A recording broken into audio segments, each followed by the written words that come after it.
ध्यानाभ्यास के इस सुखद अनुष्ठान में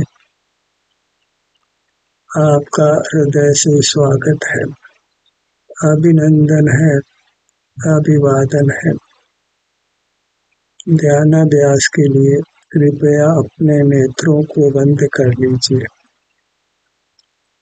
अपने शरीर का एहसास कीजिए, संवेदन कीजिए। आप निर्विकल्प होंगे, शांति का अनुभव हुआ, संकल्प विकल्पों से मुक्त होंगे। सभी संकल्प विकल्प ज्ञानात्मक होते हैं और हम उसमें उलझे रहते हैं, अपने स्वरूप का संचेतन संवेदन नहीं करते। कब तक ज्ञान में रहेंगे, कब अपने शरीर का एहसास अनुभव करके अपने को कर्मों के बंधन से मुक्त करेंगे। अनादि से ये जीव ज्ञान नहीं करता है और ज्ञान में संकल्प विकल्प करके आकुल व्याकुल होता है, बाह्य जगत से जुड़कर रहता है, बाह्य जगत में ही अपनापन करता है, मेरापना करता है, उनमें इष्टनिष्ठ कल्पना करता है। बाह्य पदार्थों में ये मैं हूँ, ये मेरा है, इसने मेरा भला किया, इसने मेरा बुरा किया, मैं किसी का भला करता हूँ, कोई मेरा बुरा करता है, मैं किसी का बुरा करता हूँ, ये मेरा है, ये तेरा है। धन का अर्जन, रक्षण, भोग सब उन्हीं संबंधी विकल्पों में जूझते हुए प्राण गंवा देता है। उत्तम सुख को प्राप्त नहीं होता। स्वास्थ्य अच्छा हो तो थोड़ा बहुत विषय सुख की व्यवस्था कर लेता है, पर विषय सुख भोग कर फिर दुख ही भोगता है। तो इन सब से कैसे मुक्त हुआ जाए? तो गुरु उपदेश देते हैं कि अपने शरीर का एहसास करना। बंद नेत्रों से हमको हमारा स्वयं का अमूर्त शरीर ही अनुभव में आता है। उसके लिए कोई इंद्रियों की आवश्यकता नहीं होती है, कोई ज्ञान करने की आवश्यकता नहीं होती है, कोई संकल्प विकल्प नहीं होता है, केवल शांति का भोग होता है। वह शांति का भोग ही हमको सुख में स्थापित करता है। शांति भोगने से ही शांति मिलती है, अशांति भोगने से अशांति मिलती है। तो हम अशांति भोगने का करें तो उसका फल अशांति ही होगा। शांति भोगने का तो एक अनुष्ठान है कि हम अपनी मूर्त से, जो मूल शरीर में मिली हुई है, वो अपना ही स्वरूप है, वह सुख स्वभावी है। यहाँ वेदना का नहीं होना, सुख का होना, वह हमारे अस्तित्व को दर्शाता है। और ये जो अंतरंग शरीर है, जो अमूर्त है, वह अविनाशी है। भले ही मरण को प्राप्त होते हों, पर पुनः हमको अन्य शरीर प्राप्त होता है, उस शरीर के आकार हम होते हैं।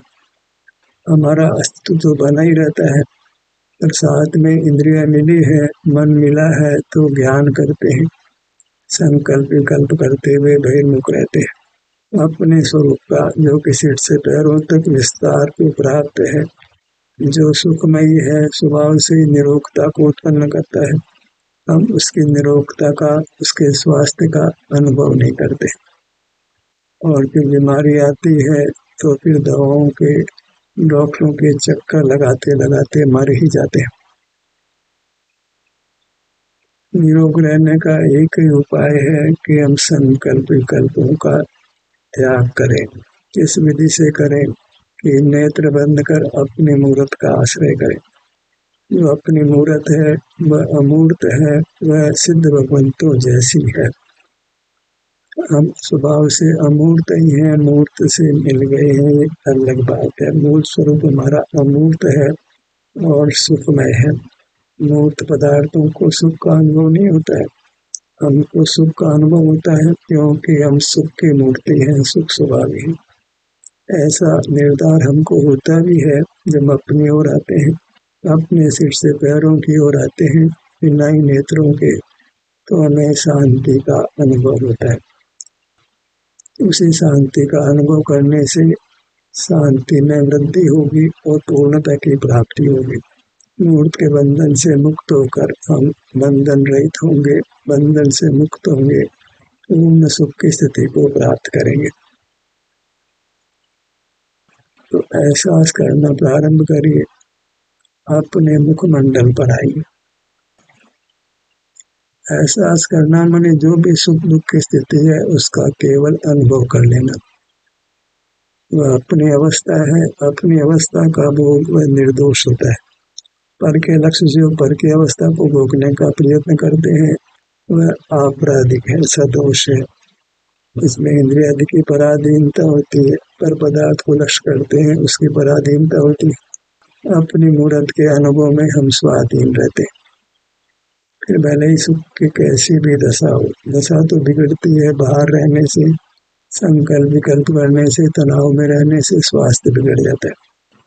और जब बहिर्मुख नहीं रहते, अपनी मूर्त का अनुभव करते हैं तो संकल्प विकल्प राग द्वेष मोह तनाव नहीं होता है, तो हम अपने स्वास्थ्य को पुनः पा लेते हैं।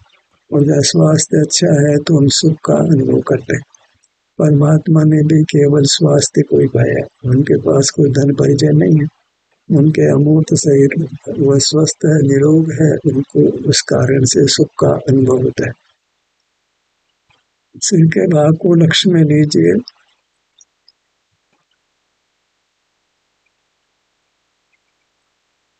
धर्म पर के आश्रय का नहीं है, धर्म हमको स्वावलंबी बनाता है। और स्व का अर्थ अपना मूर्त शरीर है जो मूर्त में मिला है, जो अनुभव गोचर तो है पर इंद्रिय ज्ञान गोचर नहीं है। हर भाग में या तो वेदना है या वेदना नहीं है, माने आराम की सुख की स्थिति है। जैसे भी स्थिति है उसका अनुभव हम स्वाधीनता से करते हैं, तो वह निर्दोष है, धर्म है। पर लक्ष्य में तो इंद्रियों की पराधीनता भी है, इंद्रियों का आश्रय भी है और बाह्य वस्तु का आश्रय भी है। और उसमें जो इस वस्तु का आश्रय किया जा रहा है वह चेतन सुख स्वभावी नहीं है, पर तो है ही। तो उसके लक्ष्य से वस्तु तो नहीं मिलती है पर भ्रम मिल जाता है कि हमको वस्तु मिल गई है। खाली हाथ आते हैं, खाली हाथ जाते हैं, पर जीवन भर पर वस्तु को पाने की मिथ्या कल्पना करते रहते हैं। मुझे पर वस्तु मिल गई है, तो पर वस्तु तो पर वस्तु नहीं रही है, पर हम लोक व्यवहार से उसको अपना बनाते हैं। तो वह चोर बाट जैसी है। चोर चोर मोसेरे भाई, हम सब जीवों ने पुद्गलों का स्वामित्व बांट कर लिया है। ये पुद्गल मेरा, ये पुद्गल उसका, ऐसे पुद्गल के स्वामी बने हैं तो सब चोर ही चोर हैं। चोरों को सुख नहीं मिलता है, चोरों के पुर नहीं बसते, चोरों को शांति नहीं मिलती है, सदाई पुलिस का भय बना रहता है। हमारे पीछे तो कर्म रूपी पुलिस लगी हुई है, हमको भी शंका रहती है कि इस परिणाम से कोई नरक गति तो नहीं बंध गई है, त्रियंज गति तो नहीं बंध गई है, पाप कर्म तो नहीं बंध गया है। ऐसी शंका हमको बनी रहती है। पर जब किसी पर पदार्थ को ग्रहण नहीं करते हैं, अपनी मूर्त को ग्रहण करते हैं, तो हमको ये शंका नहीं होती है कि कर्म तो नहीं बन जाएगा, पाप तो नहीं बन जाएगा, कोई देख तो नहीं रहा है। हम बिल्कुल निशंक होकर उत्पन्न हुई शांति को भोगते हैं। ललाट का भाग,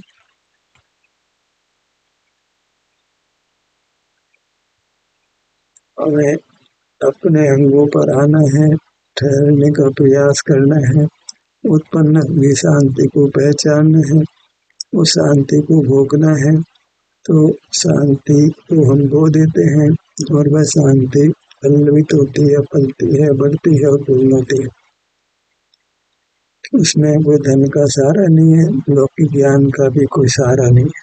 हम अपने से ही सुख पाते हैं, स्वयं ही चिंता मुक्त होने से उत्तम स्वास्थ्य को पाते हैं और हमको सुख का अनुभव होता है।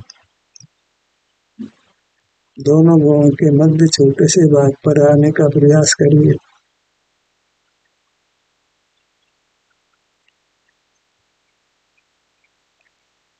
इस मार्ग में पुनरावृत्ति है, पर पुनरावृत्ति से सुख बढ़ता है।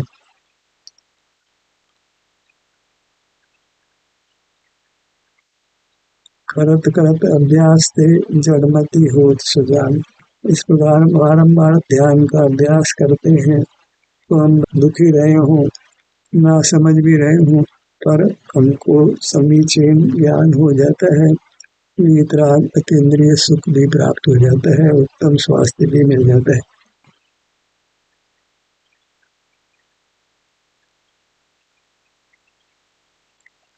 नेत्रों के भाग पर आइए।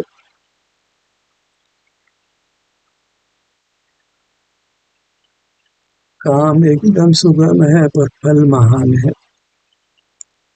संकल्प विकल्पों से मुक्त हो जाते हैं, तनाव मुक्त हो जाते हैं, निर्भय हो जाते हैं, निष्कषाय होते हैं, निष्पाप होते हैं और निष्कंप भी हो जाते हैं, क्रिया से भी मुक्त हो जाते हैं। सब प्रकार से हमको सुख की प्राप्ति होती है। श्वास की गति भी मंद हो जाती है, सब कुछ अच्छा होता है।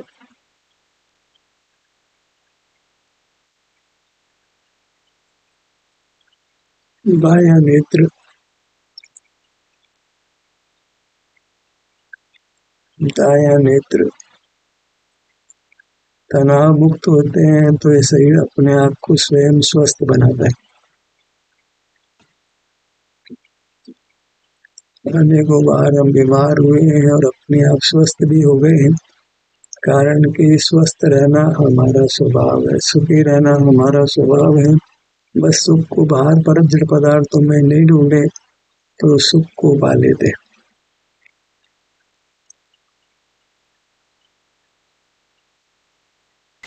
हिरण की नाभि में कस्तूरी उत्पन्न हुई है तो उसको खुशबू आती है, अगर वह बाहर खुशबू को नहीं ढूंढे तो खुशबू को प्राप्त कर सकता है। खुशबू बाहर ढूंढना समाप्त हो जाता है तो वह शांत होकर अपने में ही खुशबू को पा सकता है। यही स्थिति हमारी है, भीतर से सुख उत्पन्न होता है, स्वास्थ्य मिलता है और हम सुख को बाहर तलाशने लगते हैं। हमको निरोगता मिलती है, स्वास्थ्य मिलता है, वह हमें सुख स्वभाव से मिलता है। कोई पुद्गल हमको निरोग शरीर नहीं देता है, रोग अवस्था नहीं देता है।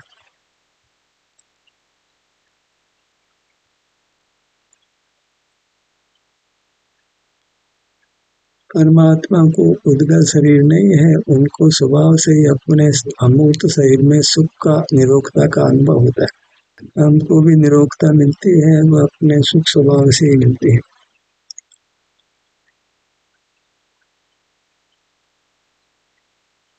कानों के भाग पर आइए। बायां कान,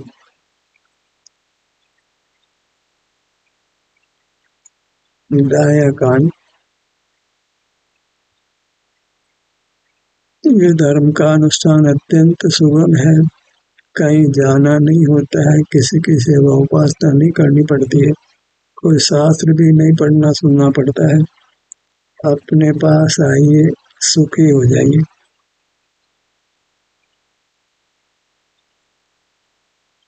अपने पास अर्थात अपने सिर से पैरों तक ही हम आप हैं, हम हैं, तो इतने से भाग पर आकर हमको सुखी हो जाना है। फिर बाहर दुनिया में कुछ भी होता रहे, उससे अनजान रहकर हम उत्तम सुख को पा लेते हैं। हम स्वस्थ हैं तो सुखी हैं, फिर दुनिया में बाहर कुछ भी होता रहे। जो स्वस्थ है उसको सुख का ही अनुभव होता है, और जो अस्वस्थ है तो बाहर में कितना ही धन क्यों न हो, जलवायु भी क्यों न अच्छी हो, परिजन भी क्यों न अच्छे हो, वह दुख का अनुभव करता है। तो हमारा लक्ष्य एक ही हो कि हम स्वस्थ रहें। स्वस्थ रहना अर्थात स्वयं में स्थित रहना, अपने सिर से पैरों तक बने रहना, तो हम स्वस्थ हैं, और स्वस्थ हैं तो सुखी हैं।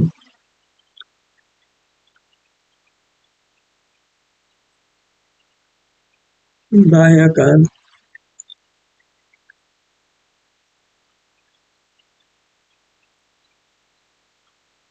जब अपने परिणामों को अपने विस्तार में मगन करते हैं, वहाँ की शांति को एकाग्र होकर भोगते हैं, तो बाहर का जानना रुक जाता है, संकल्प विकल्प रुक जाते हैं, हम निराकुल हो जाते।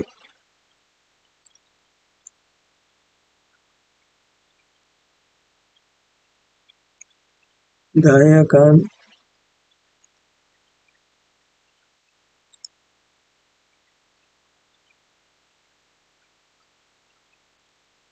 जिस अंग पर आपका निर्देश दिया जा रहा है उस अंग पर आपको ध्यान अवश्य लाना है। बाकी बातें आप सुने या न सुने उससे कोई ज्यादा अंतर पड़ने वाला नहीं है, पर अपने अंगों पर तो अपने ध्यान को लाना ही है।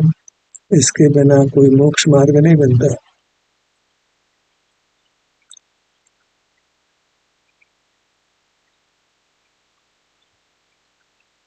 बाएं कान से दाएं कान तक अपने मुखमंडल की चौड़ाई बिना ही नेत्रों को खोले हमको अपनी मुखमंडल की चौड़ाई मालूम पड़ती है, क्योंकि जहाँ जहाँ हम हैं वहाँ वहाँ हमको अपना अनुभव होता है, क्योंकि वहाँ आराम या वेदना की स्थिति होती है। कोई आंखों से देखना नहीं पड़ता है। आंख को खुला भी रखें तो न बाएं कान को देख सकते हैं, न दाएं कान को, न सिर को, न ललाट को, न भ्रूमध्य को, न आंखों को, न गालों को, न गर्दन को, न पीठ को। ये भी इन सब भागों का हमको अनुभव होता है। तो इससे यहाँ से फलित होता है ये सर्व ही भाग अमूर्त हैं और हमारे ही अमूर्त शरीर के अवयव है, अंगोपांग है। पर सब पृथक पृथक नहीं है, एक ही विभाग कल्पना है।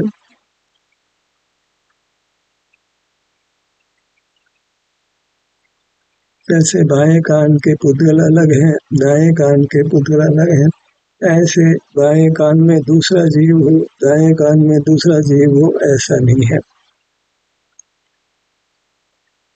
तो पुद्गल शरीर तो अनेक पदार्थों का बना है, पर हमारा अमूर्त शरीर तो केवल हमसे ही बना है। वो केवल हम ही है, वह दूसरा कोई नहीं है।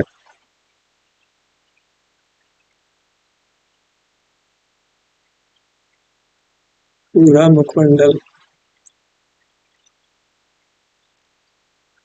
मुखमंडल के क्षेत्र में आने से जो निर्विकल्पता होती है, निराकुलता होती है, बाहर के संकल्प विकल्पों से मुक्त होते हैं, तो उस मुक्त होने से जो शांति होती है, उस शांति को पाने के लिए ही हम ये सारा उद्यम कर रहे हैं।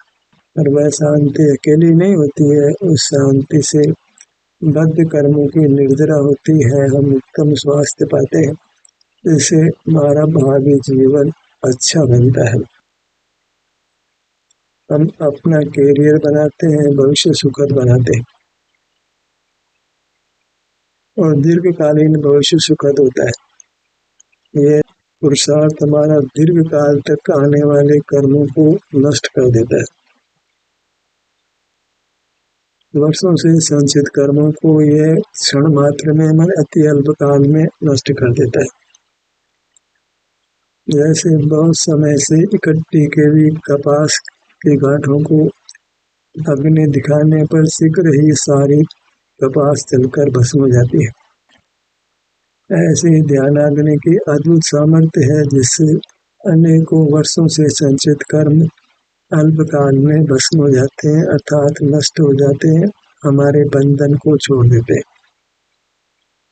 हमारे बंधन को छोड़ना ही उनका नाश होना है।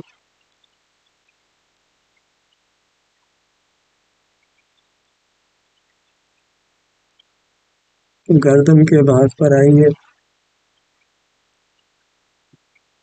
हम संवेदनशील प्राणी हैं। सुख स्वभावी होने से सुख या दुख एक ही संवेदना निरंतर रहती है। हमको सुख नहीं मिलेगा तो नियम से दुख मिलने वाला है। तो सुख पाने का एक ही तरीका है कि जो सुख के स्थल नहीं है, सुख स्वभावी नहीं है, अपने नहीं है, उनको हमने ग्रहण नहीं करना है, उनको लक्ष्य में भी नहीं लेना है। सबसे बड़ी बात है कि पर पदार्थ को लक्ष्य में नहीं लेना, पर पदार्थ को नहीं देखना जानना। तो देखना जानना ही पर का ग्रहण है, परिग्रह है और पाप है, से एक चक्र भी बनता है जन्म मरण का, और उससे बाहर नहीं निकल पाते। कितना पढ़ ले लिख ले, जन्म मरण से हम मुक्त नहीं हो पाते। उसकी मुक्ति का तो एक ही उपाय है कि हम अपना ही अनुभव करें। जड़ पदार्थों से सुख पाने का प्रयत्न नहीं करें, धन में सुख की किरण नहीं खोजे, परिजनों में भी सुख की किरण नहीं खोजे। सुख केवल हमको अपनी मूर्त के अनुभव से मिलने वाला है। सीने का भाग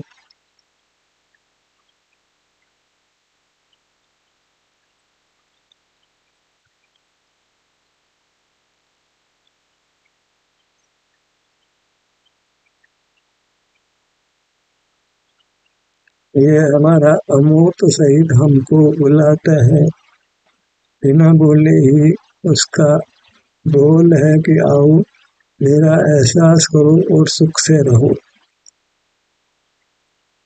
आओ चेतन निज में आओ, अंतरात्मा बुला रही है। वह सुख हमको बुलाता है कि बेमुख रहकर दुख क्यों भोगते हो। अपना ही एहसास करके, अपने अमूर्त शरीर का एहसास करके तुम सदा सुख से रहो। अपना अनुभव करके ही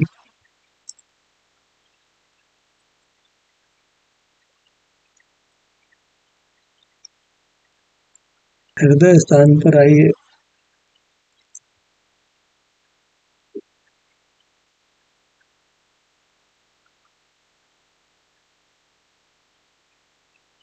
सीने के मध्य में सूक्ष्म मूर्त मन माना गया है, जो इंद्रिय गोचर नहीं है, उसी यंत्र गोचर भी नहीं है। आगम के बल पर ही इसको मानते हैं। तो सीने के मध्य में अपने ध्यान को लाइए।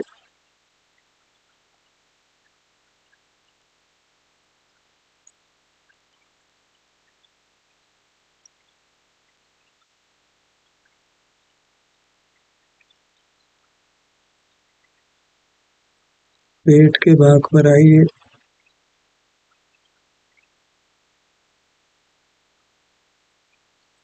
हम चाहते हैं हर अंग स्वस्थ रहे, उसके लिए बाह्य साधनों का आश्रय करते हैं।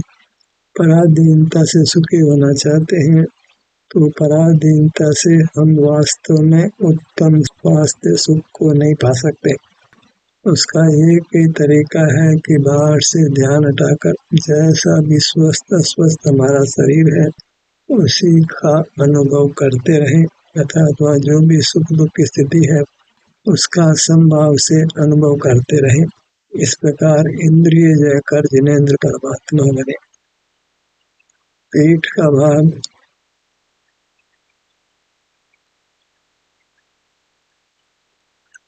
सिर का पिछला भाग, गर्दन का पिछला भाग,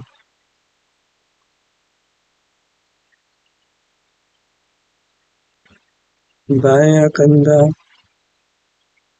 दायां कंधा,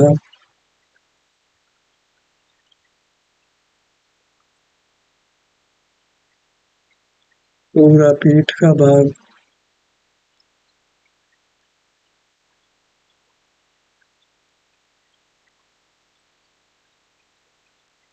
बाई कमर से दाई कमर तक का भाग,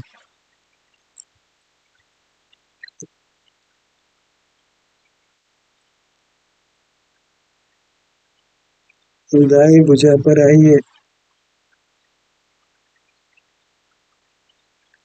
ये हमारे अमूर्त शरीर की आराधना है, आत्मा की आराधना है, वही यथार्थ आराधना है।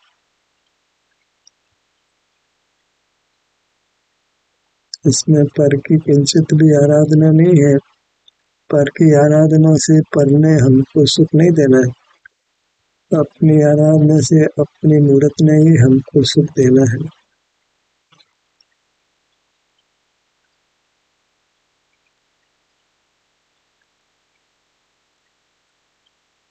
दाई हथेली, पांचों उंगलियां अंगूठा, तर्जनी, मध्यमा, अनामिका, कनिष्ठा। जो भी ध्यान कराता है वह तो अपने अंगों पर ध्यान लाकर ध्यान कराता है, तो वह तो ध्यान कर ही लेता है। श्रोता करे या नहीं करे ये श्रोता की जिम्मेदारी। जितने सुगमता से वक्ता ध्यान कर लेता है, श्रोता उतने सुगमता से ध्यान नहीं कर पाते, क्यों? वक्ता तो अपने ध्यान को अपने अंगों पर लाकर ध्यान का निर्देश देता है, पर श्रोता पहले सुनता है फिर उसको ध्यान लाना होता है, तो श्रोता बिल्कुल अपोजिट है। वक्ता ध्यान लाकर बोलता है, श्रोता सुनकर ध्यान करता है, तो श्रोता के लिए थोड़ा मार्ग परोक्ष जैसा हो जाता है। पहले सुनता है, पहले परावलंबन करता है, तो परावलंबन करने के उपरांत स्वावलंबन कठिन होता है। तो क्या किया जाए कि आप स्वयं अपना ध्यान अपने अंगों पर लाकर अपने को निर्देश देते रहें, मानो आप अपने को ही ध्यान करा रहे हैं। तभी आप अपने में सुगमता से विहार कर सकेंगे, अन्यथा बाहर के अनेक विकल्प खड़े होकर हमको ध्यान से अरुचि भी उत्पन्न करते हैं, ध्यान से दूर करते हैं। बाई भुजा पर आइए।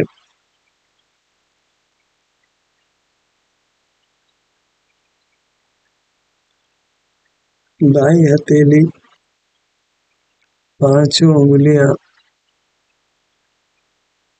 अंगूठा, तर्जनी, मध्यमा, अनामिका, कनिष्ठा।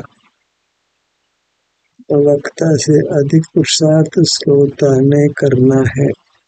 श्रोता के लिए वक्ता की अपेक्षा मार्ग अधिक दुर्गम है, क्योंकि सुनने में ही बहिर्मुखता है, तो उसके मूल में ही बहिर्मुखता है, तो उसको यत्न से ही बहिर्मुखता को छोड़कर अपनी ओर आना होता है।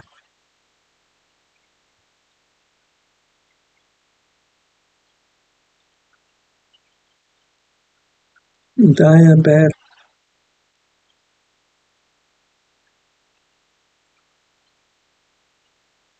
अपने को निर्देश देने का संस्कार डालना है, अन्यथा मार्ग की उपलब्धि नहीं है।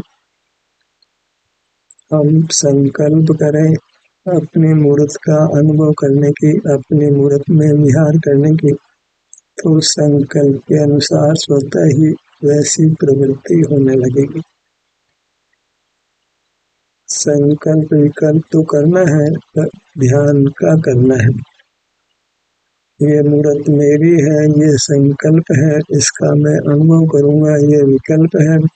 ऐसा संकल्प विकल्प करके उस संकल्प विकल्प में नहीं रुकना है, अपनी मूर्त का साक्षात अनुभव करना है। अर्थात यह जो भी आराम या वेदना की स्थिति है उसको प्रत्यक्ष अनुभव में लेना है, कोई माध्यम नहीं बनाना है।